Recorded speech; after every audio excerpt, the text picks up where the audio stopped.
চলো আজকে শেয়ার করি আমার ডুয়ার্স যাওয়ার টিউটোরিয়াল। স্টেশন অবধি মা আর বোন আমাকে ছাড়তে এসেছে।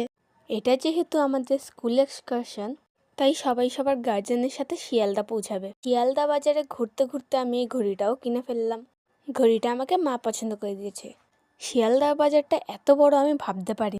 আমি যেহেতু টাইমের অনেক আগে পৌঁছে গেছিলাম, তাই আমরা শিয়ালদা বাজারটা ভালো করে ঘুরে নিচ্ছি।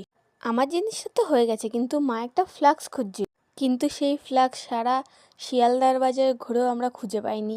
আর এই দেখো আদা গাছ, লাইফেই ফার্স্ট টাইম আমি আদা গাছ দেখলাম। ফ্লাক্স না পেয়ে আমার মা এই বোতলটা কিনে নিচ্ছে, যেটাতে জল গরম রাখা যাবে। আরও অনেক জিনিস কিনেছিলাম, কিন্তু একটা ভিডিওতে সব দেখানো সম্ভব হয়নি। তুই মা মেয়ে আবার চলে যাচ্ছি শিয়ালদা স্টেশনে, কেননা সব লাগেজ আমাদের ওখানেই রাখা আছে। সব বন্ধুরা চলে এসছে, তাই আমরা দৌড়াচ্ছি আমাদের বগি খোঁজার জন্য, যে কার কোন বগিতে সিট পড়েছে। সববার গার্জেনরা এমনভাবে কাঁদছে যেন তাদের মেয়েরা কোথায় না কোথায় আছে। মাকে সি অফ করে এখন আমরাও চলে যাচ্ছি আমাদের ডেস্টিনেশনে। আমার সিট পড়েছিল আরএসিতে, এই ভিউটা দেখতে পাচ্ছি আমি। ট্রেনের আওয়াজে ঘুম আসেনি, তাই সারা রাত জেগেই কাটিয়ে দিলাম। ভোরবেলার এই ভিউটা কি দারুণ, তাই না? আমি সুদেশনা, এটা ছিল আমার ডুয়ার্স যাওয়ার পার্ট 1 ভিডিও। পার্ট 2 দেখতে হলে আমাকে সাবস্ক্রাইব করে নাও।